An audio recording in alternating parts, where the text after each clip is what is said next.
Scientists finally discovered the truth about Easter Island. For many decades, people's minds have been occupied with the mystery of Easter Island, a remote piece of volcanic soil far away in the Pacific Ocean. But our planet hosts thousands of such lonely islands. What is so particular about this one? The mystery is concealed not on the island itself, but the giant stone statues covering it. Who created the world-famous huge stone heads? Did they serve any specific purpose? Where did their creators arrive from, and where did they disappear? Well, it seems the answer is finally just around the corner. Watch this video and satisfy your curiosity, learning all the truth about Easter Island. Remember to give us thumbs up. We work to make your life brighter. What do we know about the island itself?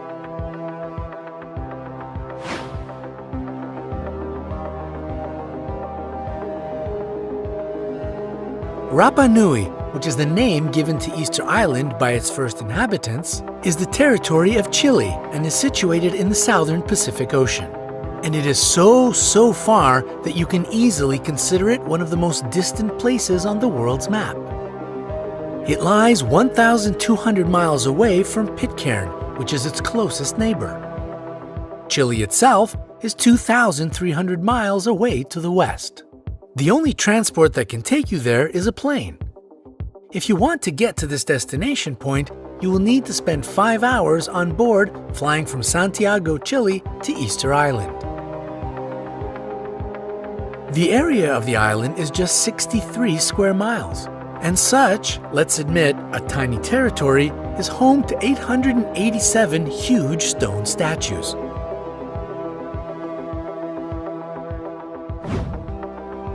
Here are some interesting facts you might not know about them. The statues carry the name Moai. They started to be carved at some point between the 13th and 15th centuries. Rapa Nui statues are easily recognized thanks to their peculiar faces.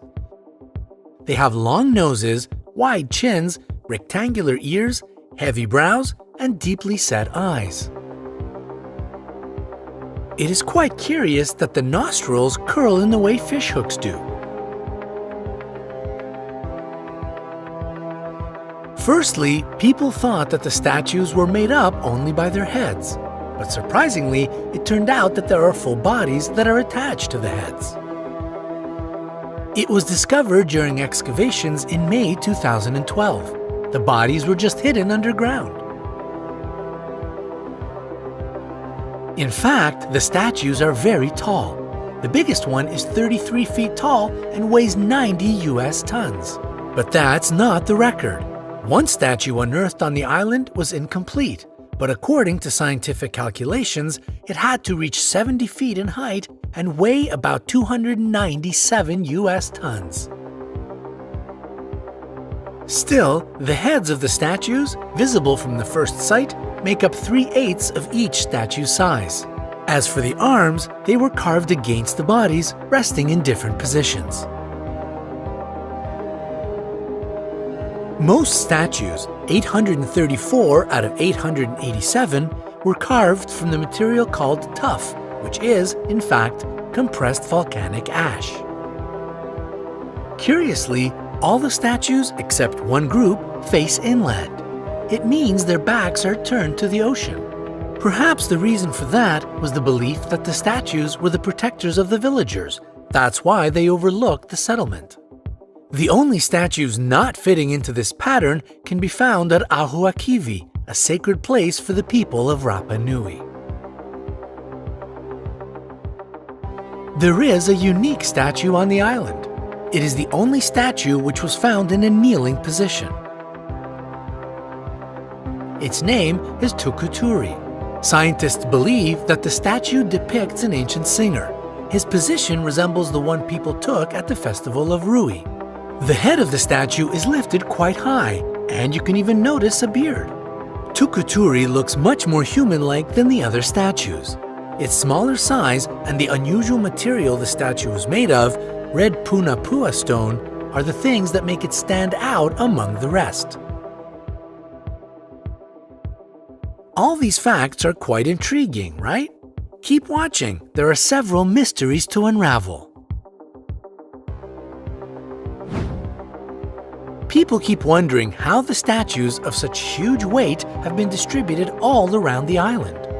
What is more, when Europeans first arrived at the island in 1722, they found a small local population, just between 1,500 and 3,000 people.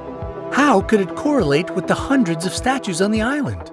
Surely there had been numerous theories about how the statues had been moved. One of the most popular ones among the lovers of mysteries was the belief that the statues had been created and moved by aliens. But even if you like this theory, we are sorry to debunk it. The stone the statues were built from originates from the island itself. The birthplace of most of the material was an extinct volcano situated in the northeast of Easter Island and not another planet. The mystery surrounding the way Rapa Nui people could move the statues challenged the researchers, not letting them back off. In the 80s, some of them decided to recreate a statue and check the possibility of moving it around. They were to use only the tools that could be available for the Aborigines. It seemed impossible to do. But a bit later, an American archaeologist succeeded in moving a 10 US ton copy. Several decades passed, and another group of American scientists proved that the islanders could tie ropes encircling the huge statues and move them with a walking motion. They backed up their theory with practice, moving a full-size replica for 330 feet using this method. Actually, their idea can explain why Rapa Nui folklore states that the statues were walking with the help of magic.